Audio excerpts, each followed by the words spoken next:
د درنو هیوادوالو د توجه او پاملرنې وړ. ستاسې پام راوړم په دې ویډیو کې هغه نکاتو ته چې په دې وروستیو کې د جنګ او تحولاتو له امله د افغانانو د ورث د ترس او ډېرې بیرې په خاطر ډېر افغانان کوشش کوي چې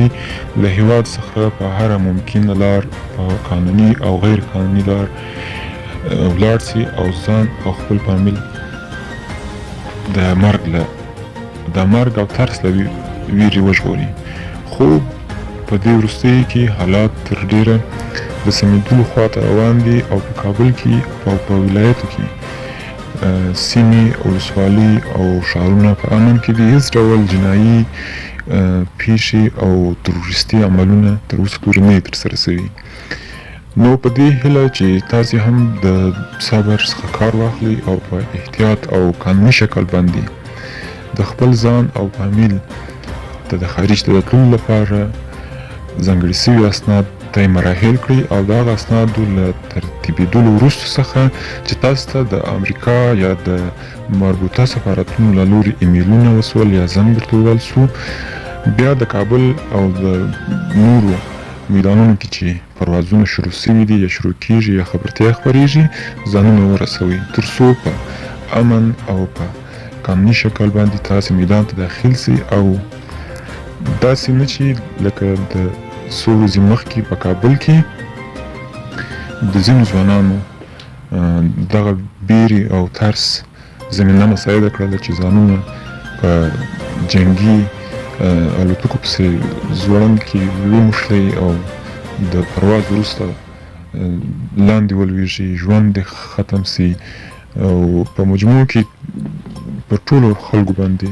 د منفي تاثیرات د رامنځته کېدلو سبب سي. نو په دې هیله چې تاسې په ویډیو کې د ښکاره کېدونکي سټیکر په بدل کې خلکو ته پیسې ورنه کړئ او په دې غلط نه سئ چې دا د امریکا ویزه ده. ځینې چالاک او فریب ورکوونکي کسان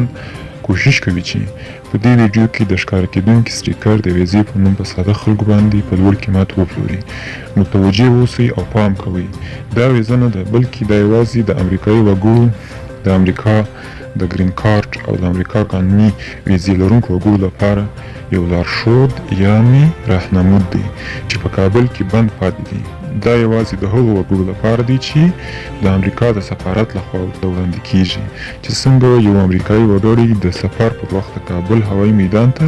لاره پیدا کړي، یعنې څنګه میدان ته داخل شي. پام کوئ چې چاته په دې سټیکر پیسې ورنه کړي او نه مو څوک په دې سټیکر دوکه کړي. که د هر چا سره قانوني اسناد نه وي نو د کابل هوایي ډګر ته د ورتلو نه هم ډډه وکړئ او خپل وخت بې ځایه چې د مرګ د خطر سره ملګری دی ځان وژغورئ. هر هغه څوک چې د هغوی قانوني اسناد سرته رسېدلي وي او د اړوند د سفارتونو نه ورته ټلیفون او یا هم ایمیل شوی وي، هغه خلک کولی شي هغوی میدان ته ورشي او خپل سفر پیل کړي. په دې هیله چې دا ټکي تاسې په پام کې ونیسئ او ځانونه وژغورئ.